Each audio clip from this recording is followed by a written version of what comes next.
Welcome to the Peaceful Parenting Podcast. I'm your host, Sarah Rosensweet, mom of 3 young people, peaceful parenting coach, and your cheerleader and guide on all things parenting. Each week, we'll cover the tools, strategies, and support you need to end the yelling and power struggles and encourage your kids to listen and cooperate so that you can enjoy your family time.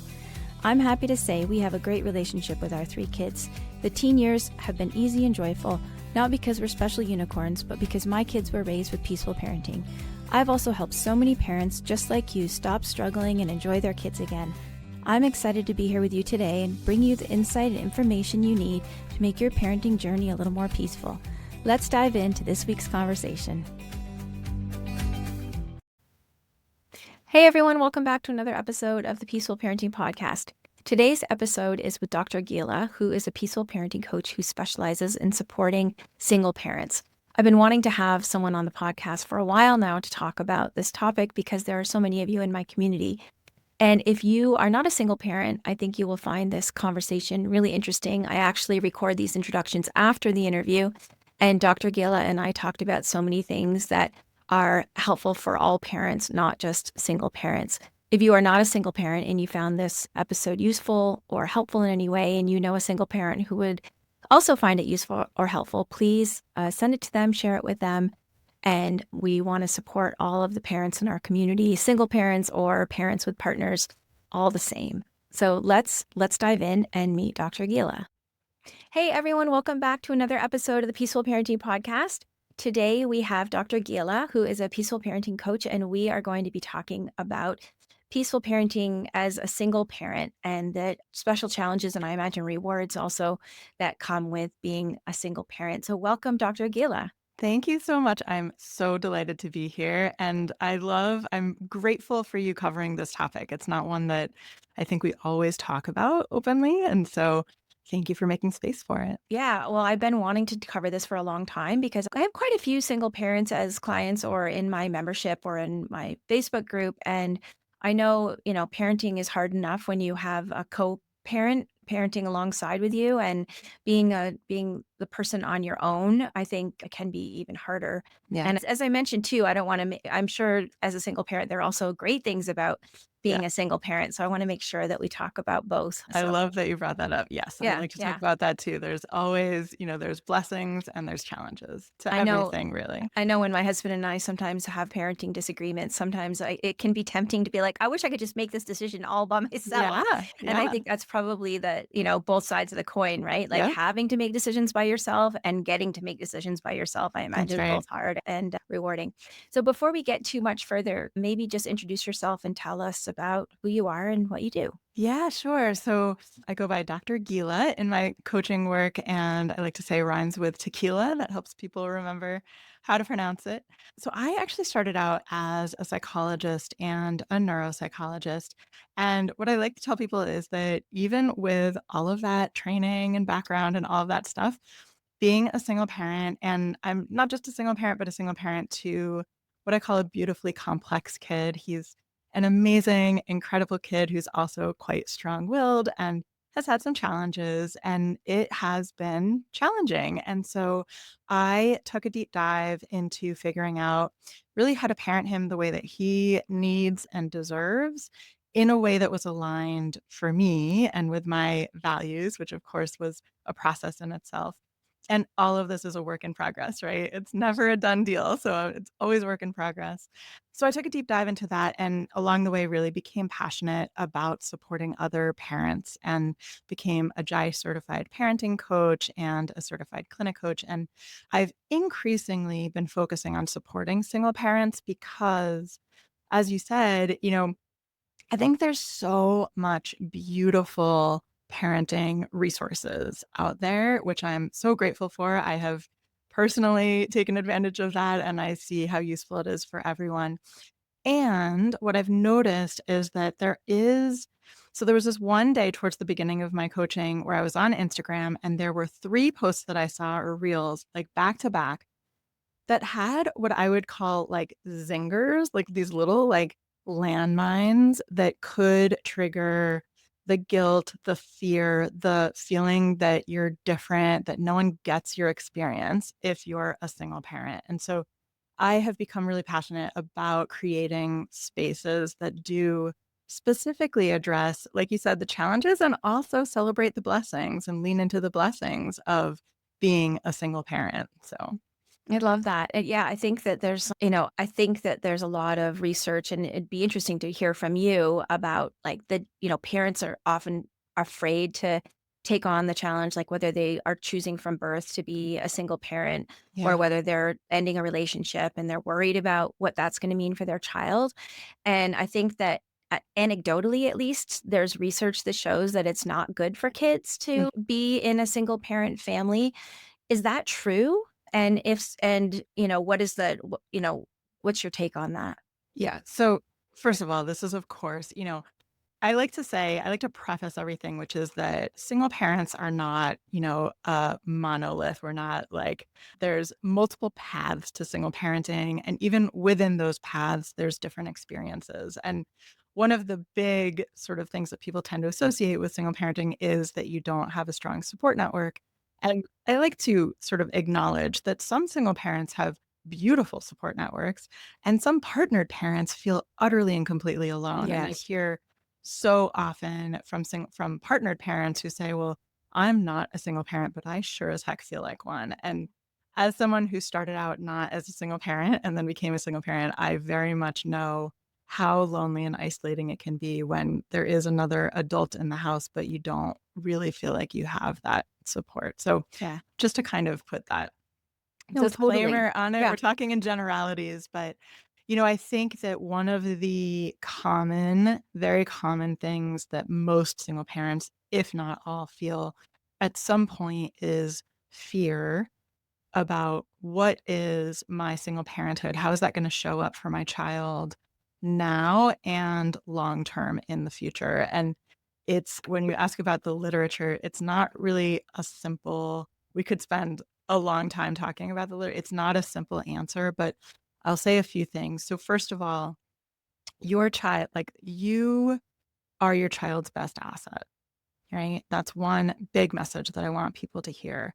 And there is a lot that is within your control and within your power. And that is the piece that you have, right? So the only thing we can control is our own behavior, right? It's an unfortunate and frustrating thing, but also empowering because it means we have some control. And so you can lean into the pieces that you have control over, which is your relationship with your child. And the research shows that even just one healthy attachment, one secure, strong relationship is really protective for your child. And so, would it be better if they had multiple really healthy, beautiful, secure attachments? Maybe, but you don't have control over that. I mean, you have some control. You can Mhm. try to, bring in other people, and it doesn't have to be another parent, right? It can be attachments with people who are non-parents in your child's life. But the piece that you have control over is your relationship with your child. And the research really does show that is protective. That's what your child needs. And that is within your control. And I want to say here, often what comes up for people is it's both reassuring and also a lot of pressure. Yeah. It's like, oh, well, I really, I matter and what I do matters. And that's empowering and it's also scary. And the reality is that it is a lot of responsibility. And I really want people to hear that this does not mean that you have to be perfect, right? It's not about being perfect. And in fact, I think there's two reasons why we should not chase perfection. And one is it's not realistic. And two, if you are perfect, whatever that even means, then you are not modeling for your child that being human means being imperfect. Right. And you don't have the opportunity to model how you recover when you make a mistake, when you are imperfect, right? So being imperfect within reason, of course, is a beautiful gift in a way. It's an opportunity. So I do like to put that in there because this is where there does tend to be a little bit of that anxiety come up of that's a lot of weight, a lot of pressure, which I think single parents do feel. Well, not only that, but your child to become resilient needs to have some little bit of hardship in their life, right? If you Uh-huh. never have any hardship, you never learn how to be resilient. And I'm saying hardship in that Yeah. the ordinary childhood things that they might be disappointed or not get everything that they want. Yeah. And so I think that's another thing that takes pressure off parents, whether they're single parents or not, about not having to be perfect. 100%. I like to remind people to build resilience, you need adversity. Yeah. And that doesn't mean that you need trauma. It doesn't mean that we should be seeking out adversity, Mhm. plenty naturally built into our world. But just because your child has experienced adversity doesn't mean they're screwed. That's something Yeah. that a lot of people Yeah. worry about. And it's really about how we support them through that. I think it's so easy to fall into the trap as parents of wanting to protect our kids from every, tough challenge. And really, that's not our job. Our job is to support them in navigating those challenges because they're going to have challenges as adults and they're going to have challenges as kids. And so the sooner it actually, in some ways, gives you an opportunity to build those resilience skills and muscles in a way. Yeah. So what I'm hearing you say is that, that in terms of the research and whether it's quote good or bad for kids to have a single parent, it doesn't sound like that really actually correlates to whether there's one parent in the home or more than one parent. It's all the ways that you show up for your child and their secure attachment and the support system that you have or that you don't have. And both of those things could be optimal in a two-parent household or in a one-parent household. Yeah, I mean, I think there's a lot of mitigating factors and moderating factors. Socioeconomic status is a big one. And I think, that can be a confound in some of that research. And then the other thing I want to say is a child who's in a home that is relatively stable and where you are relatively regulated and happy and is much better than them being in a home with a lot of conflict, right? And so if it's like stay in a relationship where there's lots of conflict versus have that single parent home, often, and I think the research bears this out, that it is better for the child to have the less conflict, but separate home Totally. situation. Yeah. Yeah. So what do you see when you work with your clients? What do you see as particular or from your own experience as a single parent? What do you think are some challenges that single parents face that are unique to being a single parent, and how do you help yourself or your clients with those challenges? Yeah. So I think that rather than seeing them as unique, I see stress as being like the great magnifier. And being a single parent is one type of stress in a way. It brings with it a lot of stresses. And so, I don't like to compare like, oh, single parenting is harder than this because each situation can have its own challenges. But I do think there are some themes. So one, again, we talked a little about this is there are a lot of fears and anxieties that come up, right? Fear about how this is affecting your child in the moment and long term. Fear about, God forbid something happens to you or there's an emergency, like some very practical, logistical fears, right? God forbid I have to go to the hospital. If there isn't another adult here, what do I do with my kids? That kind of thing. And then there's also in the category of emotional pieces, there's also a lot of, I think, grief really, which comes like in waves and in different, like I said, these little zingers. Because if you're a single parent, this is not probably what you envisioned your life to look like, right? When you were 12 and you were like daydreaming about your adult life, you probably weren't picturing it looking like this. And so there's an adjustment and a level of acceptance. And then even when you have reached sort of a pretty good place with that, there can still be these little zinger moments, right? Like you're at a party and the host family has like the life that you expected for yourself. And you have that little like zinger of jealousy and envy and self pity that comes up. And so those things can come in unexpected times and in waves. And then there's like the very real logistical challenges of single parenting when you're exhausted, you're stressed, you're tapped out, and you don't have anyone else to tag in. You can tell you're about to lose it and you wish that you could tag someone else in, you don't have anyone. You're not feeling well. Or, I actually, this week, my son has been sick for 3 days and now he's feeling better, which is fantastic. but that means he has a lot of energy. And meanwhile, I have 3 days of work to catch up on. And that's tough to navigate when it's all on you and you don't have someone else to tap in. And, you have the dishes and the laundry and the shopping and all of those things. And decision making, you mentioned this before. Decision making, it's that double edged sword. It is really freeing to know that it's in your court.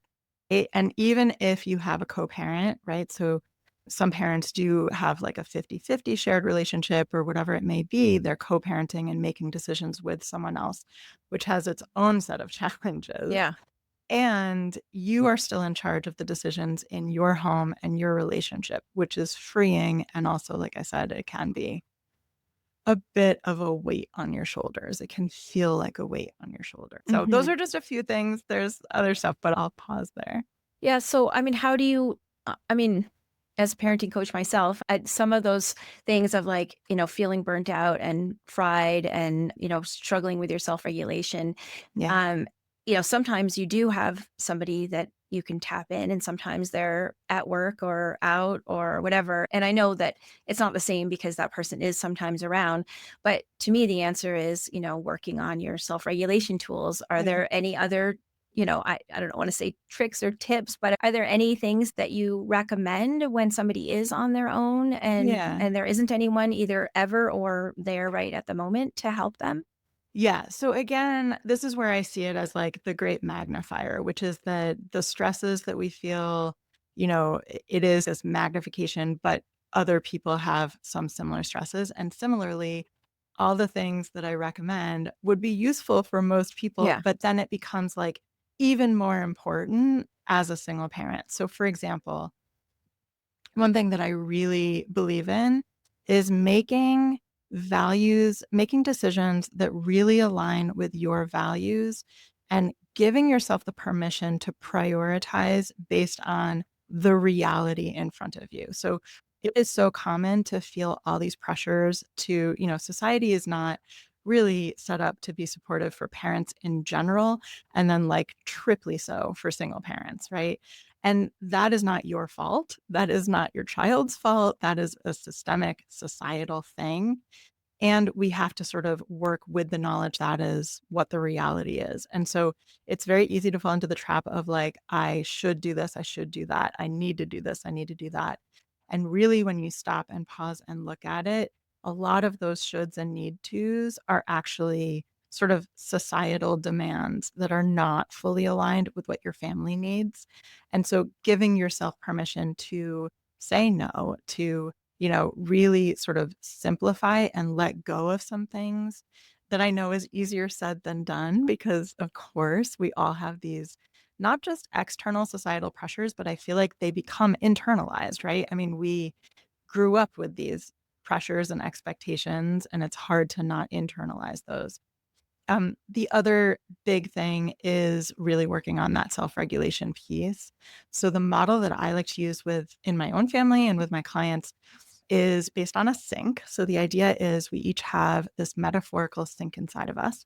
And when the sink is really full, just a few more drops of water make it overflow. And that overflow is what we call dysregulation when you're either snapping and yelling or shutting down. If your sink is less full, the same drops of water that made it overflow in that first scenario, you're going to be able to handle it and you can handle more, right? And one of the things that can fill your sink really quickly is somebody else's sink nearby you overflowing into it. And that's what tends to happen when our kids are having a hard time. Their sink is overflowing and then it flows into our sink. And if our sink is in this like constant, chronic, perpetual state of being super full, then anytime there's something that happens that's stressful with our kid, our sink is going to overflow. And then, of course, our sink overflows into our kid's sink. Their sink is going to overflow more. And before you know it, we have this like huge pool of water on the floor. So it becomes even more important to work on, as I say, keeping our own sinks healthy, keeping that drain nice and clear. And I think that has to do with, often when we think of self-care, we think of these like big acts of like, going to get a massage or something like that, which is lovely if you have the time and the finances. But that is sort of like taking a big bucket to the sink and emptying some water, which is great, and it's a piece of it, but it's not the only piece. It's not the only way to take care of your sink and to work on self-regulation. So some of those, like, deeper processes would be things like working on how you talk to yourself and about yourself. That's one of the big ones. Really, and the prioritization piece, that would be like reducing the flow of water into your sink, like turning down the faucet a little bit. And then another example is that I think of as like sometimes we get clogs in our sink. Like if you have hair like mine, you often, after a shower, like a big clump of hair. And no amount of deep breathing is going to keep your sink from overflowing if the drain is clogged up with a big clump of hair. And so, one example of that is like a client of mine who had her worst day of parenting and she was exhausted. The kids were like vying for her attention. And she ended up snapping and yelling, saying things she regretted, and then going down the shame spiral and ultimately putting them on the TV for 3 hours so she could take a nap. And when I said to her early on in the process, if you had told them, go watch a movie, I need to take a nap, would they have? And she said, yeah, I think so. And so, what keeps us from doing that, right? It's all of these narratives and internalized external expectations and judgments. And now, TV shouldn't necessarily be like, if you're using that all the time and you're always clearing clogs, we need to work on, what's making those clogs come up. But giving yourself permission in that moment to recognize, whew, okay, I really need to clear this clog out. I need some sleep. Otherwise, it's just going to escalate and I'm not going to be able to handle it. Giving yourself permission to take that, to use the nuclear button, as it were, and say, go watch a movie. I really need to take a nap. So, Yeah, I love that, and I think that's where the practical comes in, the roadblocks come up for people to do something practical like that because of the shoulds, the internalized shoulds that you were talking about, and I hear that yeah. a lot from my clients too, is like, well, even if, if they're in a two-parent family and, yeah, well, maybe you could have gotten your partner to come and take over or help. They're like, "Well, I should be able to handle this on my own," right? Yeah. And that sounds like a really common thing for everyone is that Mhm. that stops us from clearing the clog as you're Yeah. talking about because you're being hard on yourself. Yeah. And that also ties in with how you talk to yourself, right? Like our ability to show up for ourselves with compassion and grace, that is something that takes a lot of practice for a lot of people. It does not come naturally. And it ends up showing up in how we talk about ourselves in front of our kids. And so sometimes this can help people get the motivation to work on it for themselves because when your kids are hearing that, that becomes their sort of template for their own internal narrative. And so working on how we speak about and to ourselves is part of how we show up for them in modeling how to speak to yourself. Yeah. Yeah. And that actually, one last thing that I'll say is one thing that can be really helpful if you don't have someone in that moment, if you're having a really tough time and you just need to like vent it out, journaling is such a beautiful practice to support yourself in that moment. And one thing that I like to suggest also, if writing doesn't feel like what you need in that moment, to do an audio journal entry is what I call it. So you can just use the voice memo app on your phone and talk, if you feel like you need someone to talk to, be that person for yourself if you don't have someone else in that moment. Yeah, that makes a lot of sense. Do you know in with your clients or the people in your community, do you see single parents leaning on each other very much? Like, are there a lot of communities of single parents? Because I think if I were a single parent, that's something that I would look for is to try and find other single parents. Yeah, I feel like there's not enough. And I just hosted a summit for single parents that had a Facebook group with it. And I was going to close it, but I got so much feedback about how wonderful it was to just be in community with other single parents. And so I'm keeping it open. And now it's not just for the summit, it's for any single parent that wants to join. And it is something that I think is so powerful. I hear all the time when people do my programs or hang out in those kinds of communities how amazing it is to just be around people who get it, right? And it's like you almost don't even realize that you were really craving it until you find it, and it's like, "Oh, I'm not the outsider, right? Like, I'm not the anomaly here. People understand. And yes, we all have different specifics in our situations, but there's still that common thread of, yeah, I get it. I get what you're going through. Yeah, well, I'll get you to send me the link and we'll put that in the show notes for anyone Yeah. who's listening and wants to join your single parent Facebook community. That sounds great. Yeah. It's called Single Parenting with Connection, Not Perfection, which is Okay, cool. Good title. my shtick. Yeah. What about one thing that I think must come up, and again, it's so funny as I'm talking to you, I'm realizing that these things come up just for parenting in general, but I Mhm. say it's the amplification of the things when you're single parenting. Yeah. Because I think you mentioned socioeconomic challenges that often come up with single parents because there's one income. Yeah. And, a lot of times some single parents, I imagine, would feel like, oh, I can't provide the trip to Disney or, the as many presents at birthdays or whatever. Yeah.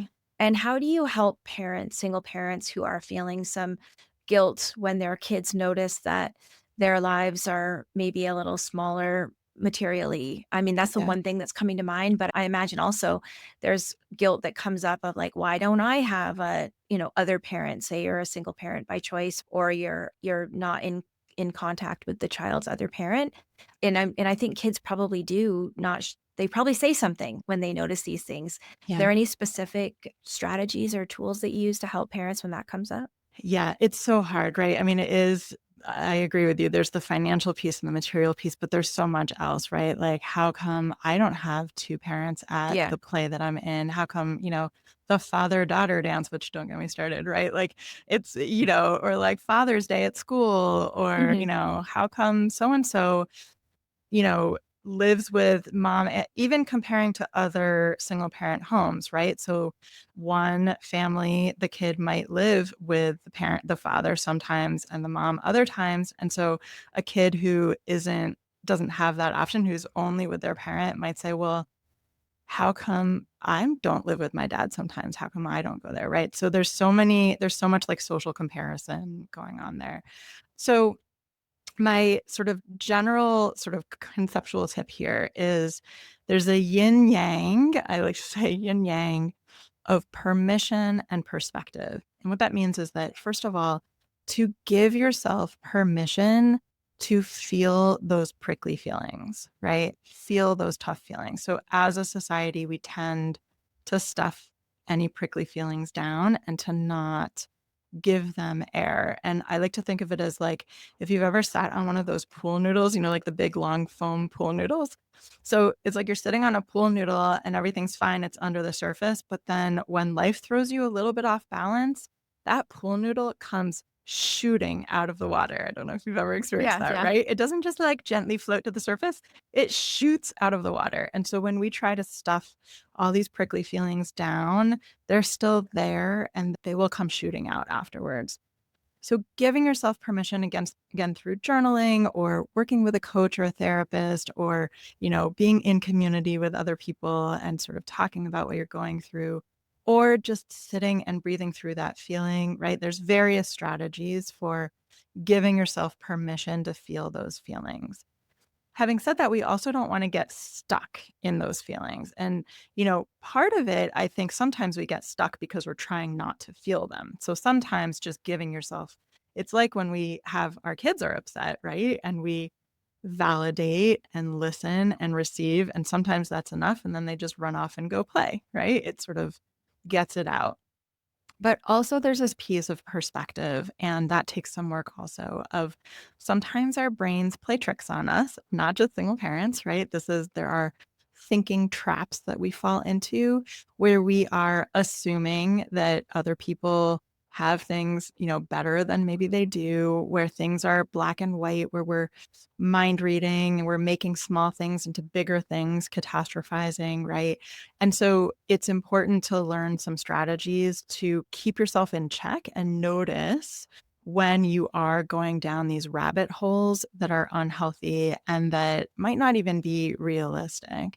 And then the other piece is, I feel like in some ways, parenting in general and single parenting also even more so, is kind of this like constant act of recalibration of like expectations and frame of reference. And there is a level, like I said, there is a level of acceptance that, would you like your life sometimes? Would you like your life to look differently? Maybe. And right now it doesn't. And so, there's beautiful things about that. And there are hard things about that. Right. Yeah. Yeah. What else should I have asked you about supporting yourself as a single parent that I haven't asked you that you'd like for folks to know? My goodness. I think we've hit like the big ones, the big highlights. There's so much to talk about, of course. But I think really like the big messages, which we've already talked about, are first of all, that you are enough, that you are your child's best asset and you are a beautiful asset for your child and you are enough. And that you do not have to be and you will not be perfect. And that is beautiful too. And to give yourself permission to get the support that you need and that you deserve, right? A lot of times we feel like it's a needy thing to want support, but that you deserve support. And that might take a little bit of, again, recalibration of what you're willing to accept support to look like. So it might mean on your emergency plan, if I have to go to the hospital, that my neighbor who maybe I wouldn't otherwise leave the kids with for like a vacation or something, but it's good enough for an emergency, that can be my plan, right? So giving yourself permission to sort of think outside the box and to allow support, right? To receive support. I love that. Again, it's the amplification thing because that's something that comes up with parents who weren't single parents too, of like not maybe, and maybe it's a gendered thing. Maybe it's more as women, we're socialized to do everything and not ask for help. Yeah. But that comes up a lot with parents and two Yeah. parent families as well, of like not wanting to ask anyone for help and thinking you can do everything on your own. Yeah. And that's tough. Yeah. It's tough to overcome that because when we feel like, oh, there's something wrong with us if we can't handle it. Yeah. I was also Yeah. just thinking about sort of like the societal, like the image of single parents and especially single moms. I'm just going to talk about here in movies and about how maybe we're coming full circle in like TV and movies about the challenges and blessings of being a single parent. And there is, of course, that stereotype of like the single parent who's a quote bad parent and their kids aren't well taken care of. But then I also am remembering some shows that I've seen where there's like this badge of honor almost like I was raised by a single mother and like Yeah. she did such an awesome job. And I guess I just wanted to call that out, that I sometimes see almost like this pride and, having a special place, knowing that you were raised by a single mom and what a great Mhm. job she did. Yeah, I also think that there can be something really special about the relationship with your child, right? I know. So first of all, for some reason, I see a lot of single parents who only have one kid, but also lots who have multiple kids. But no matter how many kids you have, I don't know, there's just something like slightly special. Not that there isn't something special about everyone's relationship with their child, but I hear a lot of single parents talk about how I feel like I have a slightly different relationship with my child than I would if I wasn't a single parent. And again, there's some downsides to that, but there's also some real beautiful things about it. Yeah, I can see that. Or it's like that your attention and love is not split between Mhm. different members of the family in a certain way, especially if you have a Mhm. solo child. Well, thank you so much for coming on and talking to us about being a single parent and the challenges and the gifts or blessings that also come with it. And I hope I should have said this at the beginning, but I hope people who aren't single parents also listen because I think there was just some good gems and nuggets in here for everyone. So before I let you go, I'm going to ask you the question that I ask all my guests, which is if you could go back in time to your younger parent self, what message would you give yourself? And it can be about this topic or about anything. Yeah. Ooh. I think I will stay on this topic. I mean, there's so much. Yeah, it's a little hard to pick, but if I'm like in the single parent space, I would say that I can do it on my own. I think a lot of people stay in unhealthy relationships longer because there's fear about doing it on their own. And not just internal fear, but messaging about it from family members, which I got also, right? You can't do it on your own. And so one of my mottos is that even if you're on your own, you don't have to do it alone. And so, You can do it on your own, and it doesn't mean that you're alone. Yeah. Like so much of peaceful parenting, it's about being intentional with how you parent and how you set up your life and your priorities and how you talk to yourself and all the things that you've already mentioned. Yeah. Yeah. Well, thank you so much. And where's the best place for people to go and find out more about you and what you do? Yes, I'm at drgilaparenting.com, and I have some free resources, including meditation for single parents or anyone who feels like one, and a guide for understanding tantrums and meltdowns and some other stuff. So you can find all of that at drgilaparenting.com. Awesome. Thank you so much. Yeah, thank you so much for having me, and again for addressing this topic. Yeah, I'm happy to be the vessel to reach people about this. Thanks.